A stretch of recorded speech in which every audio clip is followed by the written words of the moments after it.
አራስ ሴት ጸበል የምትረጨው በስንተኛው ቀን ነው ብላችሁ ጥያቄ አንስታችሁልኛል። ትክክል ነው። በቀደም ስለ አራስ ስናገር ይህንን ጥያቄ አብሬ መመለስ ነበረብኝ። እንግዲህ ሁሉም አንድ ጊዜ ስለማይመለስ ጥያቄው ተነስቷል ማለት ነው። አራስ ሴት ወይም ደግሞ የወለደች ሴት ጸበል የምትረጨው በስንት ቀን ነው ብላችሁ ለጠየቃችሁኝ ወገኖቼ መልሴ አንድ ነው። ምንድን ነው መልሴ? ወንድ ከወለደች በ7 ቀን፣ ሴት ከወለደች በ14 ቀን ነው። አንዳንድ ጊዜ ቀላቅለውና ዘበራርቀው ጸበል የሚረጩ ሰዎች አሉ። ይሄ ትክክል አይደለም። ከቤተ ክርስቲያኒቷ አስተምሮ ጋራ አይግባባም። ሴት ልጅ የወለደች ሴት በ14ኛው ቀን ጸበል ትረጫለች። ወንድ ልጅ የወለደች ሴት ደግሞ በ7ኛው ቀን ጸበል ትረጫለች። ይሄ ዘሌዋውያን ላይ የተቀመጠው ቃል ነው ማለት ነው። በቀደም የጠቀስኩላችሁ ዘሌዋውያን ላይ የተቀመጠው ቃል ነው። ስለዚህ ይሄ ምንድን ነው? ወንዱንም ሴቱንም በ7ኛው ቀን ያዝበለኝ የሚሉ አሉ። አይደለም። ሴት ልጅ የወለደች ሴት እስከ 14ኛው ቀን ትቆያለች ይላል። ከዛ በኋላ ደግሞ ስንት ቀን ትቆያለች? 66 ቀን ትቆያለች። ከዛስ በ80 ቀኗ ወደ ቤተ መቅደስ ያገቧታል ነው።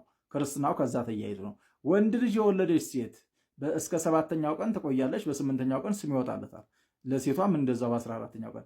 ከዛ ቀጥሎስ ምን ይሆናል ከተባለም 33 ቀን ትቆያለች። በ40ኛው ቀን ወደ ቤተ መቅደስ ትገባለች። ከዛስ ክርስትና ይነሳል። ልጁ በወጣለት ስም ገብረ ማርያም፣ ገብረ ኢየሱስ፣ ገብረ መድኅን ተብሎ ይጠራል ማለት ነው። የክርስትና ስም ማለት የክርስቶስ ልጅ የመሆን ስም ማለት ነው። የዚህ ዓለም ስም ሳይሆን የመንፈሳዊ ስም፣ የክርስቶስ ልጅ የመሆን ስም፣ ያ መጠሪያ ስም። ገብረ ሥላሴ ማለት የሥላሴ አገልጋይ ማለት ነው። የሥላሴ አገልጋይ ማለት ነው። ይሄ በ40 ቀንና በ80 ቀን የሚሰጥ ገብረ ሥላሴ፣ ዓመተ ሥላሴ፣ ወለተ ሥላሴ ሊሆን ይችላል። ለሴቶቹ ደግሞ ለወንዶቹ ገብረ ሥላሴ፣ ተክለ ሥላሴ እያለ ሊጠራ ይችላል። ስለዚህ በሌላም ደግሞ ገብረ ኢየሱስ፣ ገብረ መድኅን፣ በሌላ አነጋገር ደግሞ ኃይለ ጊዮርጊስ፣ ፍቅረ ጊዮርጊስ፣ ፍቅርተ ጊዮርጊስ እየተባለ ሊሰየም ይችላል። ይሄን ስም አባትዮ በ7ኛው ቀን ጸበል ሊረጩ ሄደው ሰይመውት ሊመለሱ ይችላሉ። በቃ ፍቅርተ ማርያም ብያታለሁ ልጄ ብለው በ14ኛው ቀን ይመለሳሉ።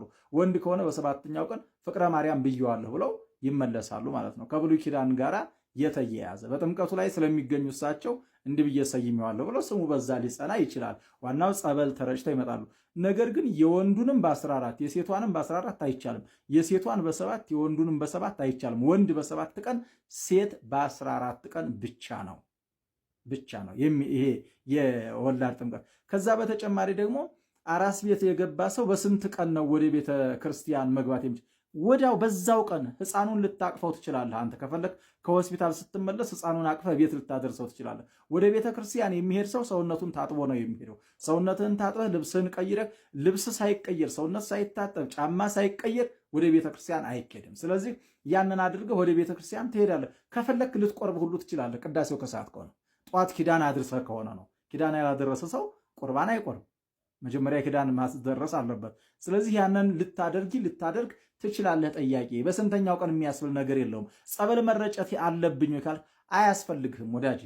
ወዳውኑ ከወላዷ ቤት ወጥተህ ወደ ቤተ መቅደስ ዱብ ማለት ትችላለህ። እንደዛ የሚባል ነገር አሁን በሐዲስ ኪዳን ይሄ ያረክስሃል፣ ይሄ ይደቁስሃል፣ ይሄ ይወረውርሃል፣ ይሄ ይሰብርሃል የሚባል ነገር የለም። ምክንያቱስ በቃ የመንፈስ ቅዱስ ልጆች ከአብራከ መንፈስ ቅዱስ የተወለዱ ከማኅፀነ ዮርዳኖስ የተወለዱ የ40 የ80 ቀን ልጅነት ያላቸውን ሰዎች እንዲህ በቀላሉ ኃጢአት ሊጥላቸው አይችልም። አራስ ቤት የገባ ሰው ወደ ቤተ ክርስቲያን ጸበል ሳይረጭ መግባት ይችላል የሚል ጥያቄ ተጠይቄያለሁ። እንግዲህ የአራስ ስርዓት በኦሪት ዘሌዋውያን ምዕራፍ 12 ላይ ተቀምጦ እናገኘዋለን። አራስ እስከ 40ኛው ቀን ወንድ ከወለደች እስከ 80ኛው ቀን ሴት ከወለደች ወደ መገናኛ ድንኳኑ ወይም ወደ ቤተ መቅደሱ እንዳትገባ ተከልክላለች ማለት ነው። ነገር ግን አራስ ቤት የገባ ሰው ወደ ቤተ መቅደስ መግባት ይችላል ወይ በሐዲስ ኪዳን የሚለው ያኛው በብሉይ ኪዳን ነው። በሐዲስ ኪዳን ግን ወደ ቤተ መቅደስ ወዳውኑ ሴትዮቱን ጠይቆ እንኳን ማርያም ማረችሽ በሽልም ታወጣሽ ብሎ ወደ ቤተ መቅደስ ወይም ወደ ቤተ ክርስቲያን ለቅዳሴ ከሰዓት ሄዶ ማስቀደስ ይችላል የሚል ጥያቄ ተጠይቄያለሁ ማለት ነው። የሚከለክል ሕግ የለም ማለት ነው። አሁን በሐዲስ ኪዳን የወር አበባ ለምሳሌ ያህል የመርገም ደም ከመባል ወደ ወር አበባ መጥቷል ማለት ነው። ስለ ወር አበባ ስለ ስጋ ፈሳሽ ደግሞ በዘሌዋውያን ምዕራፍ 15 ላይ ተዘርዝሮ እናገኛለን ማለት ነው። አንድ ሴት የወር አበባ በምታይበት ሰዓት እስከ 7ኛው ቀን ለራሷ በቤተ ክርስቲያኑ ዙሪያ በገረገራው ማለት ነው በዚህ በአጥር በመጠለያው ስር ጸሎት እንድትጸልይ ይፈቀድላታል ማለት ነው። ከዛስ መስቀል መሳለም ትችላለች። ምን ይከለክላታል? ይሄ ብቻ አይደለም።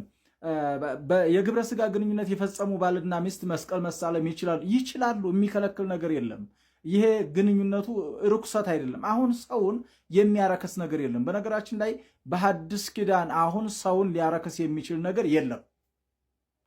ሰው አሁን ተቀድሷል። በእንዲህ አይነት በዚህ ህግ በዛ ህግ የሞተ አትንካ እንዲህ አትበል። የሞተ ሰው ለምሳሌ ሰው ከሞተ በኋላ በብሉይ ኪዳን መንካት ክልክል ነበር። እንኳን ሰው ይቅርና እንስሳት ራሱ ቢነኩት አጸያፊ ነበር። አሁን በሐዲስ ኪዳን ሰው ከሞተ አጥባችሁ ስማችሁ መቅበር ነው እንጂ አይ እንዳይነካኝ እንዳረክስ የሚባል ነገር በሐዲስ ኪዳን የሚያረክስ ነገር የለም። ምክንያቱም ቅድስናችን አሁን ወደ ድሮ ተመልሷል ማለት ነው።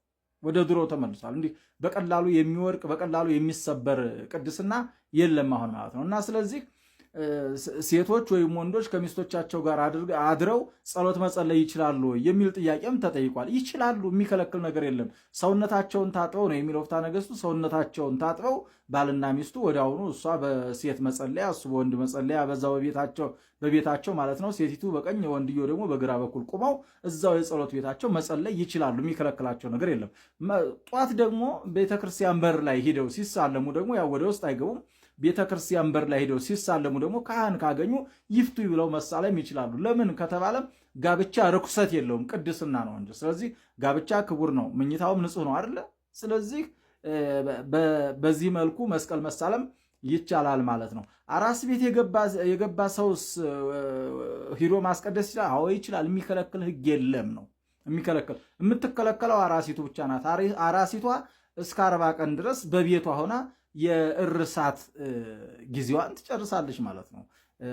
እንክብካቤዋን ትጨርሳለች። በ40ኛው ቀን ደግሞ ሰውነቷን ታጥባ ፀጉሯን ተሰርታ ልጇን ይዛ ወደ ቤተ ክርስቲያን ሂዳ ክርስትና አስነስታ ከልጇ ጋር ቆርባ ከባሏ ጋር ቆርባ ወደ ቤቷ ትመለሳለች። ወንድ ከወለደች፣ ሴት ከወለደች ደግሞ በ80 ቀኗ እስከ 80 ቀኗ እርፍ ብላ እንክብካቤዋን ያማጠችበትን ድካሟን ጨርሳ ከዛ በ80 ቀኗ ወደ ቤተ ክርስቲያን ገብታ ክርስትናዋን አስነስታ ከባሏ ጋር ቆርባ ትመለሳለች ማለት ነው። የልዑል እግዚአብሔር ቸርነት ከሁላችን ጋር